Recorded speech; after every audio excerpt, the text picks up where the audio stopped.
Hello and welcome to HTMI Switzerland again. Pleasure to have you here with me again for another lesson today. And today I would like to talk about herbs and spices. We use a lot of herbs and spices in our daily cooking, and they're very important because for many reasons. For one thing, they add flavors, and for multiple reasons. So let's talk about herbs and spices today. So we have the presentation here. Herbs and spices, and you can see already there's two pictures there. And yes, herbs and spices, what is the difference, you may ask? It's kind of same, right, in a way, but they're not the same. So what is the difference? When you look at the picture, that can tell you something already. So if you look closely, the picture on the left is all green, yes. On the picture on the right is more multicolored. But generally, the picture on the left, this is the herbs, okay? When you see there, you see a lot of leaves, right? Mostly 90% of the herbs is the leafy part of could be a vegetable, of a green. While the picture on the right, you will see cinnamon there, you see star anise, you see chili peppers, peppercorns, cardamoms. And this is a total different. This is not the leafy part, okay? Let's go a little bit more into details. As I mentioned, herbs. In general use, herbs are leafy part of plants, okay? With savory, that means kind of salty, but can be also sweet. But they have aromatic properties that are used for flavoring and even garnish. Sometimes we use, for instance, fresh mint many times for garnishing desserts.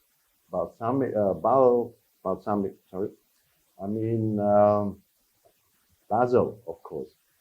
We use that for garnish, decoration.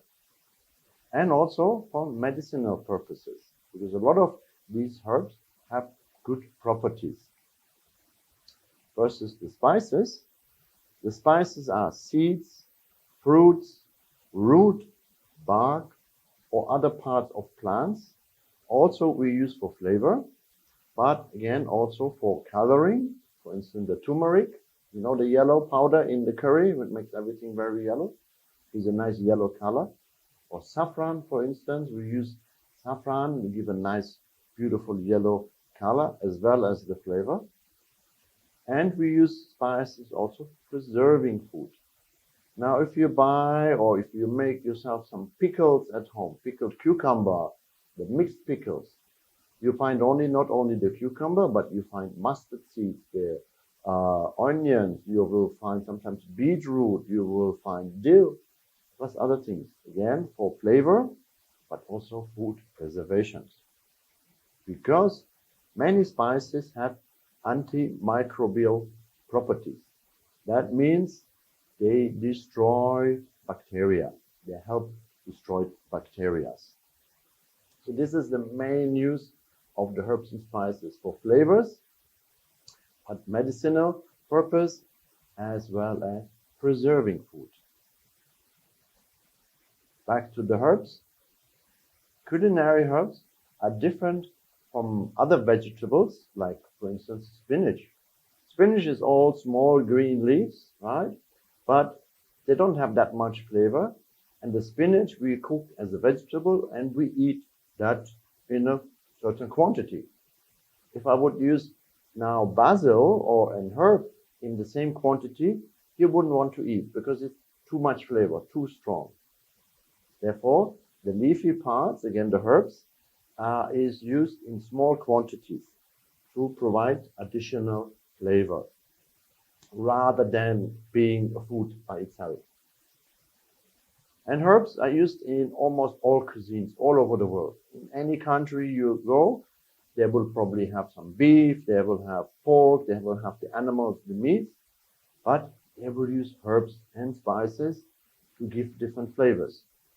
Now, if you think of Indian cuisine, Mexican cuisine, they use a lot of spices in their food. And again, for more reasons than just for the flavor. Today in Europe, we use a lot of herbs, and most of our herbs actually coming from the Mediterranean area.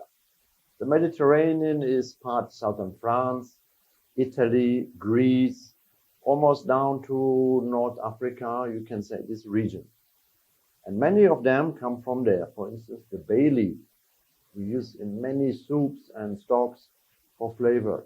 And if you go back to Roman days, the Roman emperor, Julius Caesar, they used to wear like a crown made of bay leaf, because that was a very important spice and herb in those days. Majoran, oregano. Who can imagine Italian food, the pizzas and the pastas, the tomato sauce without oregano? Rosemary, another beautiful herb which is used in many meat dishes, lamb for instance. Basil, thyme, we use a lot. And before that came mostly from the Mediterranean, but now we can grow them in many countries. We have greenhouses and we can grow. I mean, you go to many supermarkets, you can find all over the world. And we can buy them fresh. So you have small pots and you can pick as you like, or small bunches, or you can even dry them and then use them longer time. But again, with the herbs, after you dry them, you keep them for a few weeks and then you should use them up. It's better to be fresh because there are more aromas. Most of the aromas in the herbs and to an extent in the spices, they evaporate with the air. So if you keep them open a long time, all the flavor will disappear. That's why you should use fresh if available. If you cannot use fresh, then you buy the dried version. And here we have a couple of pictures. Basil, dill, another favorite of mine. We use a lot with fish. And in Scandinavia, that means Sweden, Norway, Finland, they use a lot of dill. But I found out also that other countries, for instance, Iran, they have also a lot of dill in their cuisine. I did not realize that until I saw. Parsley, of course, most common, used in many cooking as a garnish, but also for a salad. In the picture up here on the upper right, you have the flat leaf parsley. If you go to the Middle East and on the salad buffet, you find a salad called tabbouleh. That is made with 90% of this flat leaf parsley. Then we have the cilantro, which in other words in English we call it coriander. That's probably a picture from the US, because in the US they call coriander cilantro. Cilantro is the Italian name, but cilantro and coriander is the same more or less. Of course, a beautiful rosemary, and then we have also chives. Chives is the long green stems which we can use for decoration, and that is part of the onion family, like leek, onions, shallot, chives, and garlic is all part of the onion family. The green onion, spring onion, for instance. Here are more pictures, and really maybe a little bit clearer. But the thing is, with the herbs, you really need to see, you need to touch, and you need to smell them. Then you get the power and the aroma of the particular herb. And as you can see, again, it's all leafy part. So if you really want to get the smell, you take a leaf, you crush it between your fingers, and you smell. Because some of them, coriander, here it says name also cilantro, and maybe flat leaf parsley, they look very much the same. Sometimes it's very difficult to distinguish by just looking at it. But if you take a leaf or two, you crush it, you smell, aha, instantly you will find out what herb is that. Mint, of course, we use in the pastry a lot for decoration, for desserts, on the fruit salad, because it's beautiful green and it gives a very nice, the mint is a very fresh smell, it's a fresh taste in your mouth. So we use that also many ways. More herbs, arugula, which is a kind of lettuce. Then again, what else we have here? Savory, chives, sage, chervil, also a very delicate herb, which we use a lot with light sauces, same as the tarragon. We use tarragon and chervil with light sauces like for fish, the white sauces or like in the sauce hollandaise, because it's a very light, perfumey kind of aroma.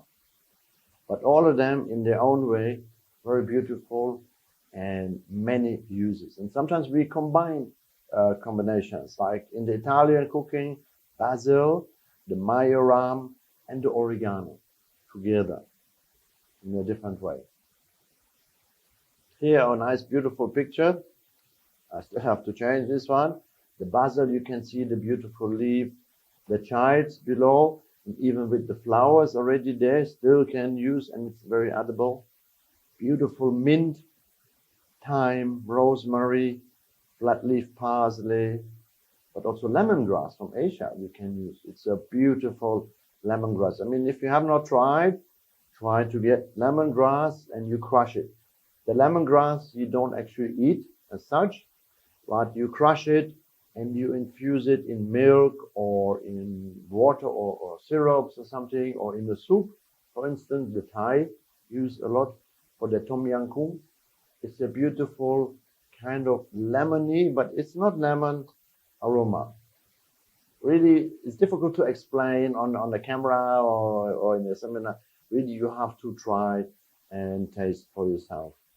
Lime leaves, again, that's also the leaves of a tree, of a lime tree. Can use, again, we use them in cooking. Again, in Southeast Asia, in Thailand, in the Philippines, they use a lot of these lime leaves to give a beautiful aroma to the food. Historically, not only we use the herbs and spices to make the food taste good, but also, I mentioned, as a preservative and for the health. Because now we know, now with science explains us that many spices, for instance, turmeric, have a lot of antioxidants, which help our body to fight the cancer, for instance. Okay, so we use that more and more.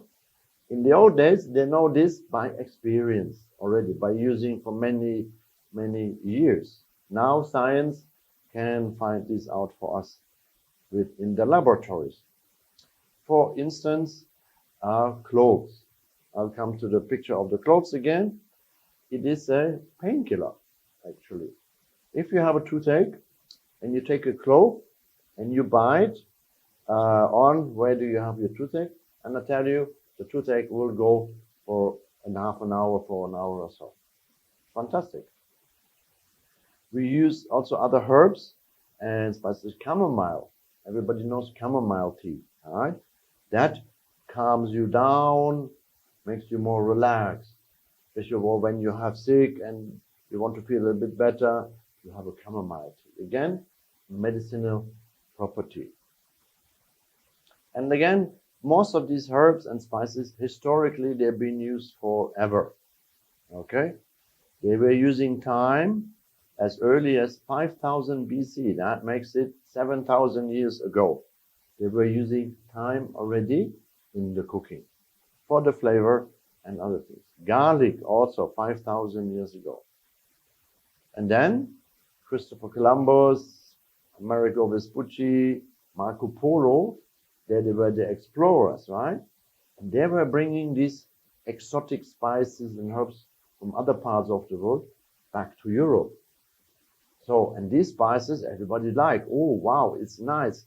It makes the food really taste different. Makes the food, same food which we had yesterday, but if I add these herbs and spices, it will be a totally new food.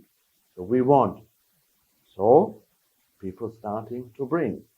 And that's how also the Silk Road from China was mainly to bring silk from China to Europe, but also they brought with them herbs and spices and selling them for very good profit. And if you go back again, a German price table of 1393, half a kilo, 500 grams of nutmeg, which is a nut, is the seed of a fruit in Asia, is worth 7 fat oxen. I mean, in other parts, maybe in Kazakhstan, it's worth 7 or 8 horses for half a kilo of nutmeg. This was the price for spices particularly, because they kept longer. Spices you can keep longer than herbs. Herbs, you have to dry them first and they're not as aromatic, but spices are more aromatic. And even throughout Europe, the peppercorn. Now you get peppercorn in every supermarket, right? In those days, peppercorns were like a currency. So if you worked somewhere, you got a salary in peppercorns. So I don't know, maybe by numbers, you got 25 peppercorns as a salary. And even your taxes, your rent for your apartment, you could pay in peppercorns. The peppercorn, for instance, was much more valued than gold. Because again, peppercorn, if you crush, you can lose very quickly, it's gone. Gold doesn't disappear. Gold stays as it is. So they have a value, but momentarily value. That's why the value as itself, the peppercorn, is higher than the metal, than the gold. And even brides received a dowry, that's the gift from the husband family, in peppercorns. So if you have a lot of peppercorns in those days, you were a rich person.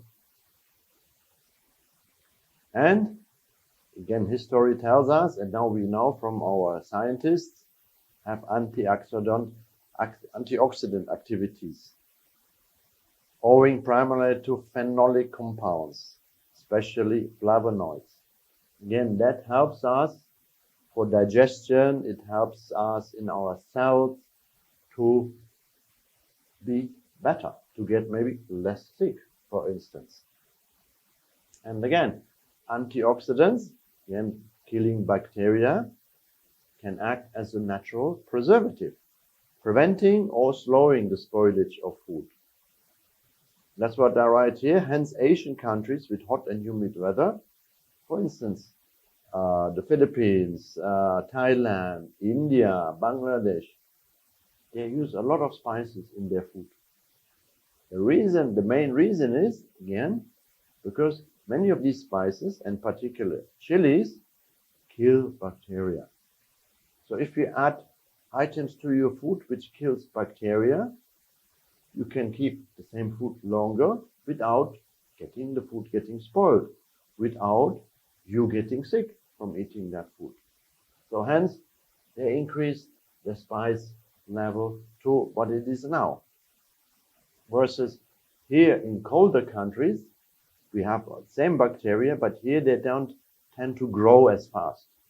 They stay in a small quantity. And again, our body can deal with the small quantity of bacteria, which we learned in the hygiene class, right? If we keep the bacteria count level low, our body can deal with it. Only if we let bacteria continue to grow and multiply, become billions, then the food becomes dangerous. And the spices and the herbs help us to keep the bacteria level low. India alone contributes 75% of global spice production. So 3/4 of the world's spices is grown and also distributed from India. They're specialized in this kind of things. And we know Indian food. I mean, I love Indian food. There are so many things. And even India is a lot of vegetarian food there, of course. They have different kinds of lentils, the dals as they call it.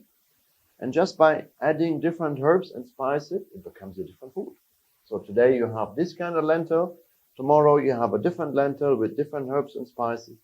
And it's different. It's beautiful. And spices, also we know from history, used in medicines, I mentioned already, but also in religious festivals. In Christian church, they use myrrh, myrrh and frankincense. Frankincense, I personally went to Oman, I was working there, and that's where frankincense is coming from. It's a juice from a tree, if you want, it's called tree sap. It's the juice from the tree which then over time hardens and dries. It's a bit like, feels like stone, white stone. But since it's a tree juice, if you want, And if you then slowly burn this one, it gives us a very aromatic smell. And there are different frankincenses. You can buy different aromas from like different trees, from different areas. Plus, the smoke of this frankincense again has antimicrobial tendencies. So if you put this smoke from this on your clothes, it will kill the bacteria.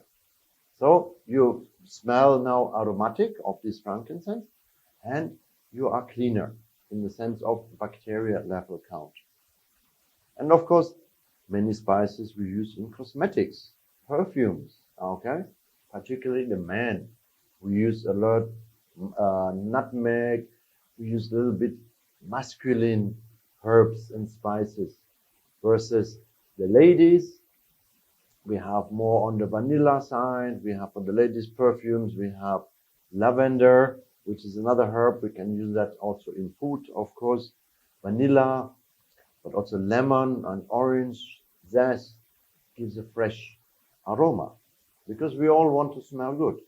So again, herbs and spices have nice aromatic smells, so we use that as well.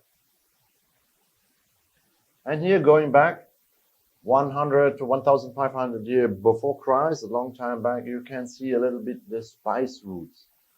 And if you look at Europe, in Europe we have 3 or 4 places only. We have Venice and Genoa, both in Italy, Cadiz, Spain, Lisbon in Portugal, and Bristol and London in Europe. Le Havre in Belgium, I think, or it's Holland, I'm not sure. But particular Venice and Genoa. This is 2 cities which became rich and famous because of the spice trade.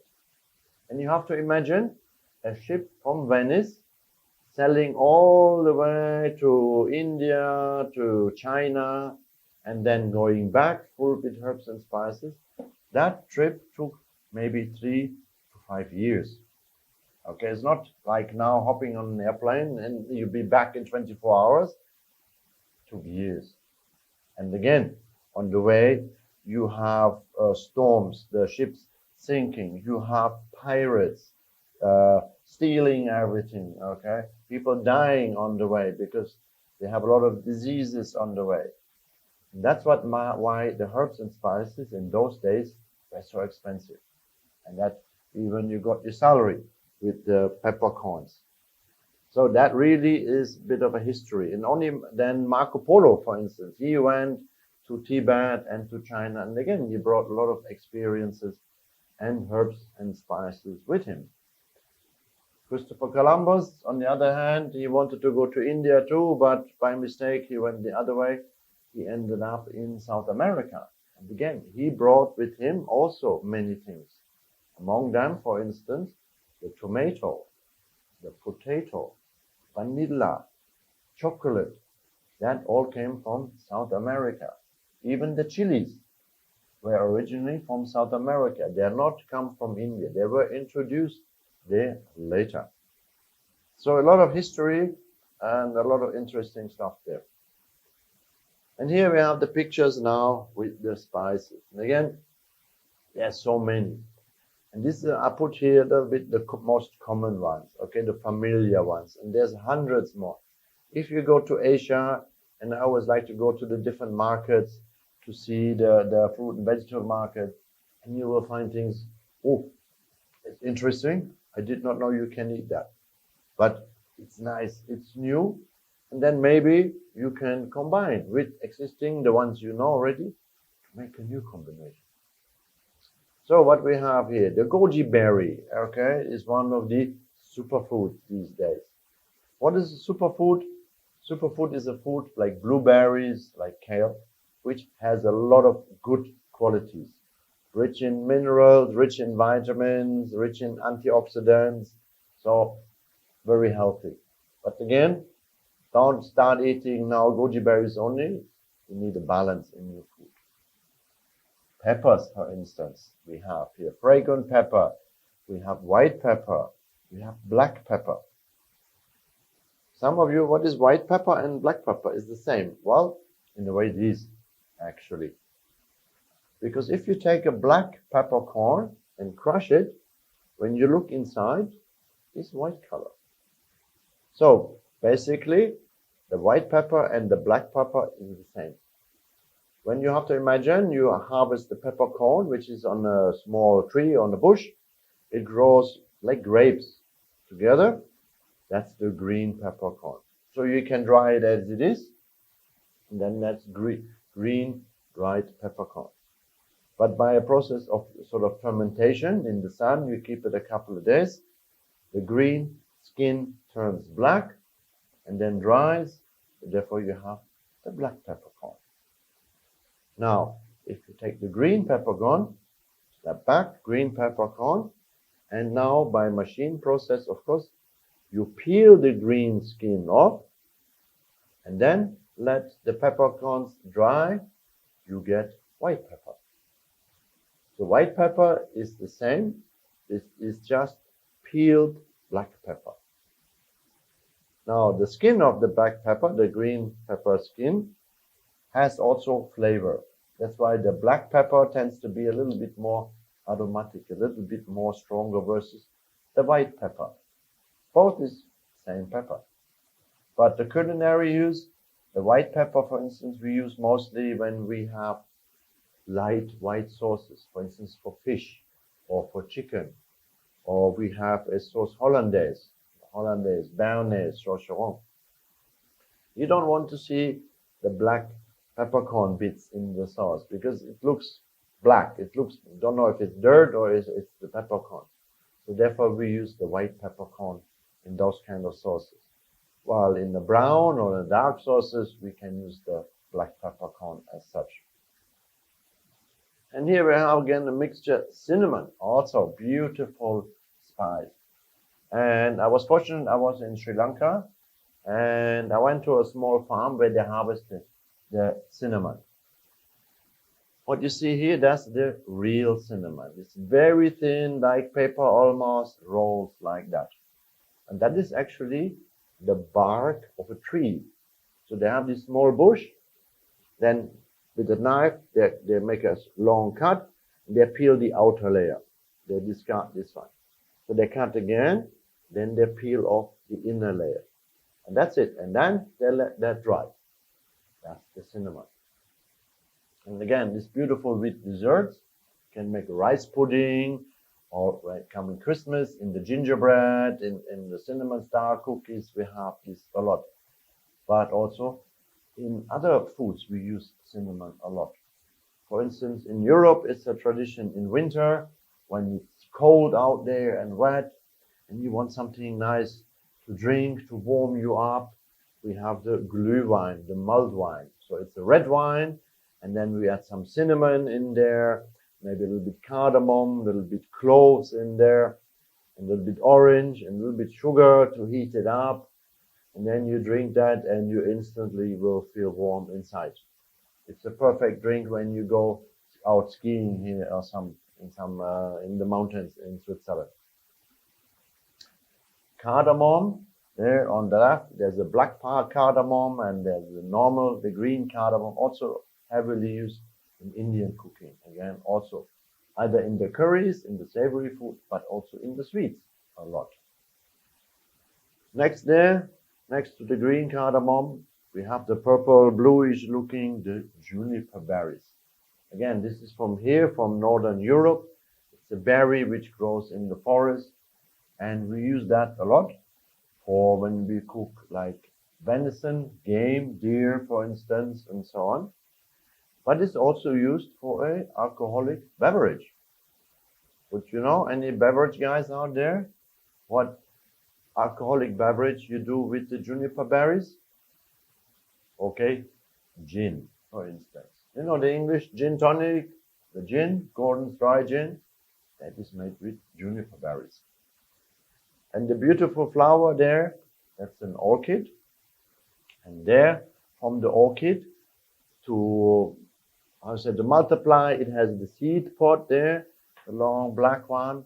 That is the vanilla. One of the most expensive herbs, spices you get. It's used in many dishes, mostly sweets, but again, you can put a lobster, you can flavor with vanilla. Because it's light, it's delicate, absolutely beautiful. Coriander. Cloves, I mentioned already. That is a spice which we can use to kill toothache. But of course, also it gives a nice flavor to the food. Lower left, star anise. Again, Asian cooking. If you know Chinese food, they have the 5-spice powder. Star anise is a part of that. Mustard seeds. Okay, mustard seeds is usually also used for making mustard. Mustards for your sausages, but also like in Indian cooking, they use that to flavor the food. Black pepper, fenugreek seeds, of course, many things there. And here, and that's what makes it a little bit complicated sometimes when you have a lot of spices, and especially when they come in the powder form, they ground already. And the only way to can find out is by smelling and then tasting. Because kind of paprika powder and chili powder, they look the same. It's a red powder. But you can find out only by tasting. And you will know, the spicy one, that must be the chili one, all right? And again, green cardamom. And the peppers, also, there's not just the black peppers. There's Kube pepper, there's Szechuan pepper, there's long pepper, there's Pipali pepper. There are different kinds of peppers around, and all have a slight different aroma. Going back to the herbs, mint, there's spearmint, there's peppermint, there's pineapple mint, there's strawberry mint. You can get also different kinds of mint. And same with the spices. There's many varieties. So it's really a matter of trial and error, combining spices to get a new flavor.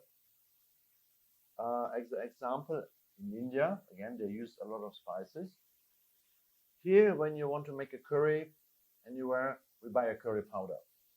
In India, people don't buy curry powder. They make their own mix. And the curry powder usually consists 10 to maybe 15 different spices and a few herbs, okay? And you make your own.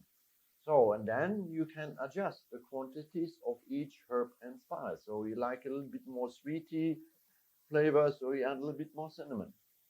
If you like more chili, peppery, you add more pepper, a little bit more chili powder.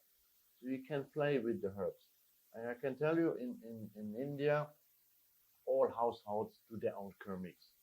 They buy the whole spices, they roast them a little bit, because most of the flavors are oil-based in the spices and to an extent in the herbs as well.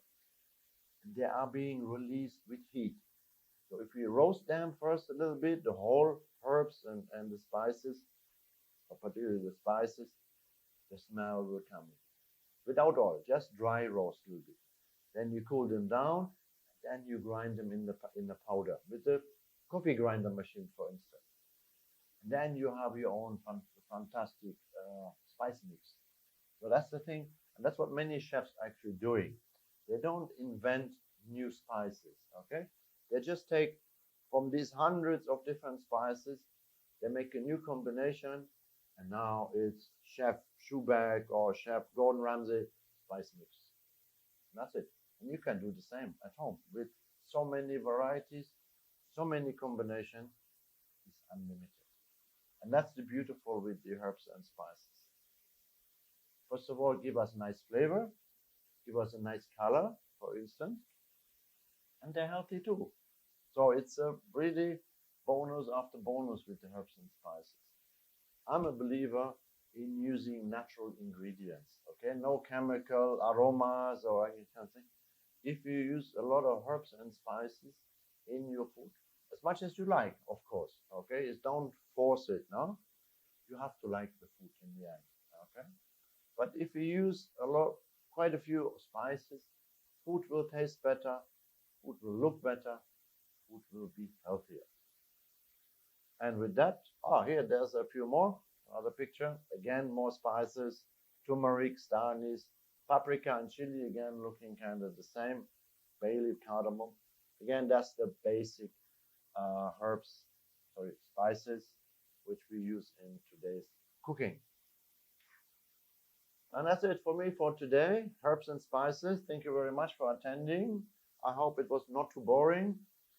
And with best wishes and great dishes, see you another day.